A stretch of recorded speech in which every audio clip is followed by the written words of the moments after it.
Ask anybody who's been through childbirth. It's not fun for anybody, except maybe the doctor who gets all the money.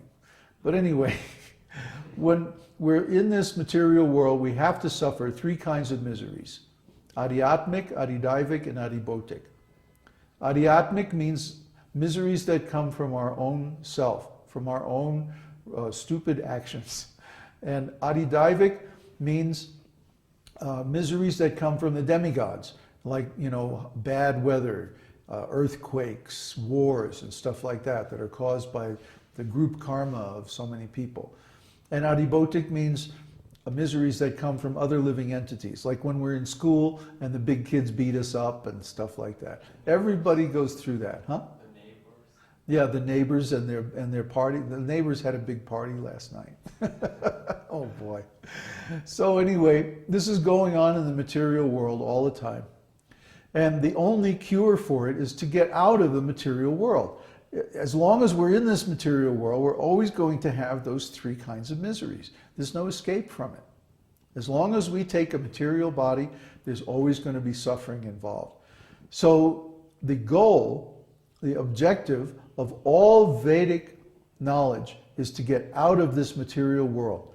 That is the assumption behind everything you read in the esoteric teaching, everything you study in the Vedic scriptures.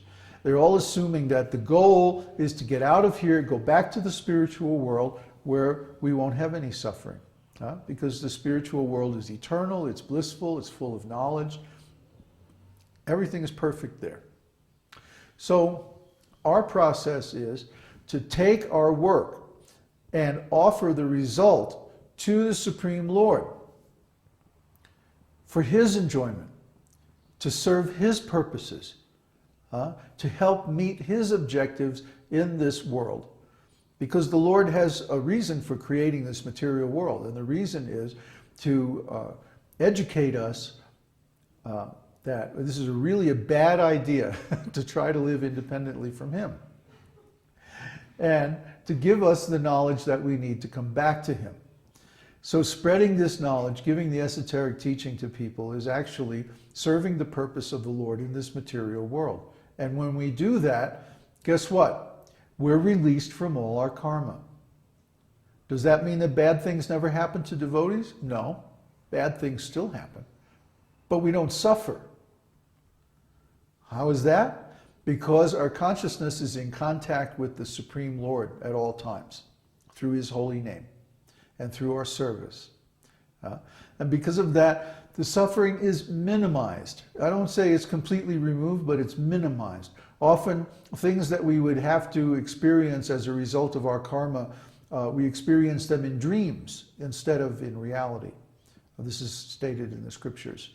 And also, we find that because we are always thinking of the Lord, and we're in connection with Him through our activities, through our work every day, for example, our preaching on the internet and stuff like that, we're always thinking of Him. We're always in connection with Him. And He's the source of everything beautiful, everything good, everything wonderful. The name Krishna means the reservoir of pleasure. So when we're in touch with Krishna, we're always feeling transcendental pleasure. And that's the actual nature of yoga. Karma yoga means simply engaging our resources, our time, our energy, our possessions in devotional service, or a service of the Lord's purposes in this world. Is it possible to have deep realizations without undergoing some sort of suffering? What kind of intense spiritual suffering is that? And how is it different from material suffering? Actually, all suffering is spiritual, in the sense that the root cause of suffering is separation from the Supreme. Our natural source of enjoyment is our association with the Supreme Lord. So when we're in this material world, we're separated from Him. And because of that separation, even though we want to enjoy, because our nature is to enjoy, we can't. Because we're separated from the source of actual enjoyment. So then we start concocting all these ideas. Well, if I can just do this, or if I can just get that, or if I can just get some more of this, or if I can, if I could just get a perfect love relationship, then I would enjoy.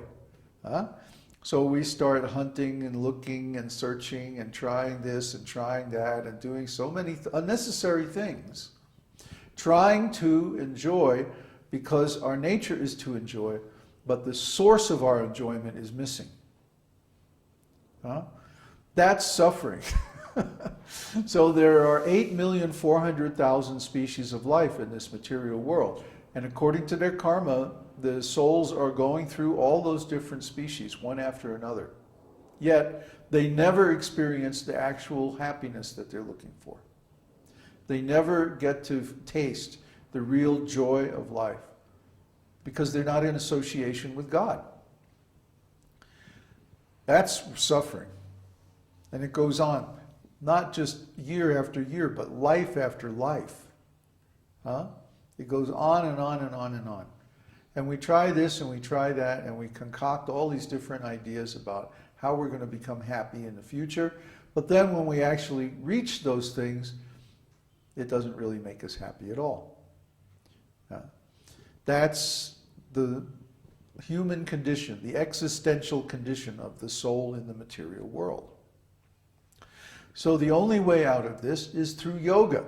And yoga means to connect our consciousness with the Lord's consciousness. We'll never find a perfect love in this material world. Never. Get over it. Give it up. It's not going to happen. There'll always be some problem, some argument, some disagreement, some misunderstanding, or sooner or later, either you're going to die or your beloved is going to die, and that's the end of that. But you just ask anybody that's married for 5 or 10 years, how's it going? And if they're honest, they'll say, oh, so many problems.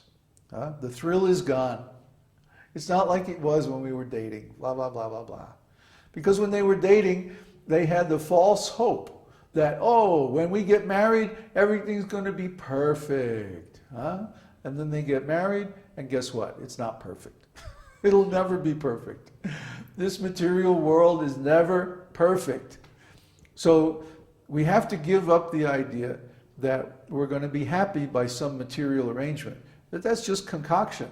It's our imagination. It's not real. It's a dream. Just like if you smoke some ganja or something like that, and then you're thinking, oh yes, everything is very nice. And then as soon as it wears off, right back to the same old thing again. Except now it's worse, because for the time that you were high, you didn't do anything to solve your problems. So in the time, the problem has gotten worse. Because problems only get worse unless you do something about them. That's the nature of this material world.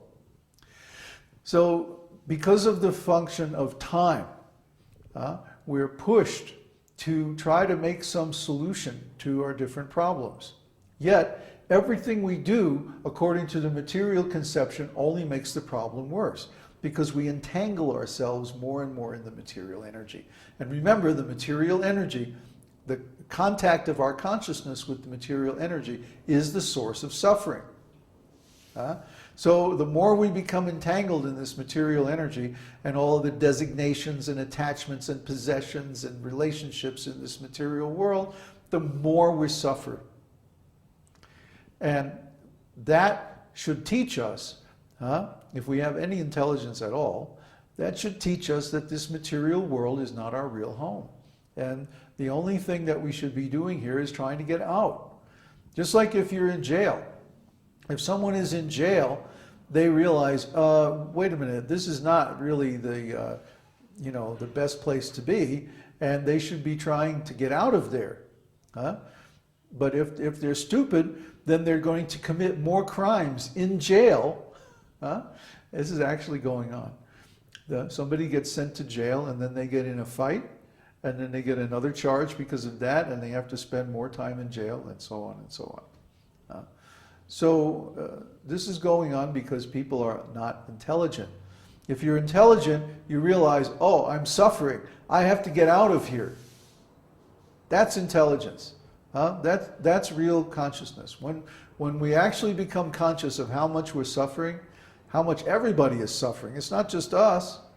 Ask anybody. They're all suffering. So the way out of this is to cultivate spiritual consciousness according to the Vedic scriptures. The Vedic scriptures are the only scriptures in the world, the only source of knowledge in the world that gives the complete understanding of our situation and how to get out. It's just like a manual, that if you follow the steps in this manual, then you'll get out of jail. You'll get paroled. So you get released early. Early means before the complete sentence. If like you get sentenced to 20 years in jail, and then you do very nice work while you're in jail, maybe you get out after 10 years.